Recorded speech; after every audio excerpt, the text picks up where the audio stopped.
மிதிலையின் மாடங்களில் பறக்கும் கொடிகள் சீதையை மணக்க வரும் ராமனை தேவமகளிர் ஆடல் போல ஆடி வரவேற்றன. வணக்கம் நண்பர்களே. முந்தைய பாடலில் மாபெரும் தவத்தால் கிடைத்த திருமகள் சீதையாக தன் திருநகரில் வந்துள்ளாள் என்று கூறி மிதிலை மாநகரம் தன் கொடிக்கரங்களை நீட்டி தாமரை கண்ணனான ராமனை விரைவில் வா என்று அழைப்பது போல கம்பன் வர்ணித்தார் அல்லவா? அந்த அழைப்பை கேட்டு ராமனும் தம்பி இலக்குவனும் விஸ்வாமித்திர மாமுனிவருடன் மிதிலைக்குள் நுழைந்தனர். அங்கே அவர்கள் கண்ட காட்சிகள் ஒவ்வொன்றும் வெறும் காட்சிகள் அல்ல, அவை உள்ளுரையும் தெய்வத்தன்மையால் நிறைந்திருந்தன. மாடங்களின் மேல் அசைந்த கொடிகளைக் கண்டதும் அவர்களின் மனம் ஒருமுறை சிலிர்த்தது. அந்த கொடிகளின் அசைவிலும் ஒரு பெரும் பொருள் ஒளிந்திருந்தது. நிரம்பிய மாடத்து உம்பர் நிறை மணிக்கொடிகள் எல்லாம் தரம் பிறரின்மை உண்ணி தருமமே தூது செல்ல வரம்புயில் பேர் அழகின் ஆளைமணம் செய்வான் வருகின்றான் என்று அரம்பையர் விசும்பின் ஆடுமாடலின் ஆடக்கண்டார். ஆஹா, கம்பரின் கற்பனை எப்பேற்பட்டது பாருங்கள். மிதிலையின் பெருமைகளை, அதன் அழகுணர்ச்சியை சொற்களால் வடிக்கும் கம்பனுக்குத்தான் எத்தனை சொல்வளம். நிரம்பிய மாடத்து உம்பர் நிறை மணிக்கொடிகள் எல்லாம். அங்கே அந்த மிதிலா நகரில் வானுயர்ந்து நின்ற மாட மாளிகைகளின் உச்சியில் வரிசையாக கட்டப்பட்டிருந்த அழகிய கொடிகள் எல்லாம் காற்றில் அசைந்து கொண்டிருந்தன.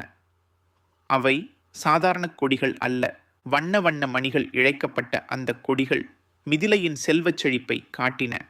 அதே வேளையில் வானை தொட்டு நிற்கும் அதன் பெருமையையும் பறைசாற்றின.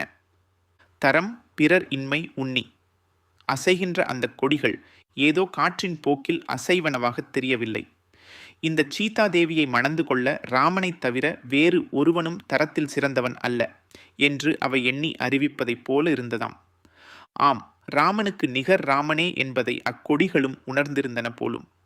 இந்த உலகம் அனைத்தையும் ஆளும் திறன் கொண்ட, நிகரற்ற அழகு கொண்ட, அறத்தின் வடிவமான சீதைக்கு ராமனைத் தவிர வேறு எந்த அரசகுமாரனும் ஏற்றவன் அல்ல என்று அந்த செங்கொடிகள் அசைந்தாடின. தருமமே தூது செல்ல. ராமன் சீதையை மணப்பதென்பது வெறும் ஒரு அரசனின் மனம் அல்ல. இது அறமே தன் பணியாக வந்து இந்த தம்பதிகளை சேர்த்து வைக்க வேண்டும் என்று தூது சென்றதால் நடந்த திருமணம்.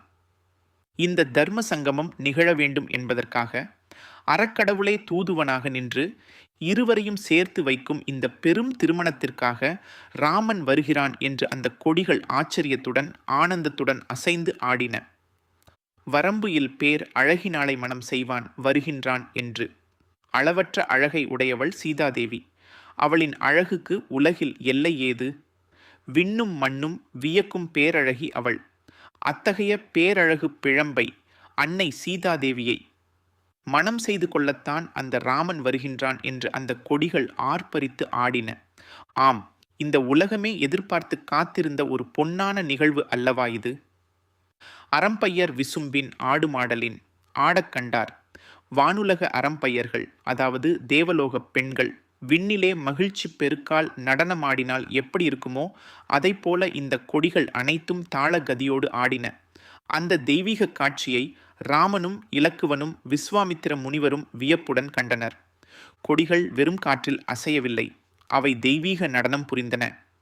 வானவர்கள் இந்த மகாத்மியம் நிகழப்போவதை கொண்டாடுவது போல அந்த கொடிகள் ஆடின. ராமனின் வருகையை வரவேற்று சீதையின் சிறப்பை பறைசாற்றி இந்த திருமணத்தின் புனிதத்தன்மையை உணர்த்தி அந்த மிதிலையின் மாடங்களில் எல்லாம் கொடிகள் ஆட கண் கொள்ளா காட்சியாய் அது இருந்தது. அறம் துணை நின்று நிகழ்த்தவிருக்கும் இந்த ஒப்பற்ற திருமணத்திற்காக மிதிலை மாநகரமே வண்ணக் கொடிகளாய் நின்றாடி ராமனை வரவேற்ற இந்த அற்புத காட்சியை நாம் கண்டோம். அடுத்து வரும் பாடலில் பகல் மறைந்து பார்க்கடல் போல் விண்ணும் மேகங்கள் சூழும் கொடிகளும் எப்படி தோன்றின என்று கம்பர் விளக்குவார். வாருங்கள், அடுத்த அற்புதம் நோக்கிச் செல்வோம்.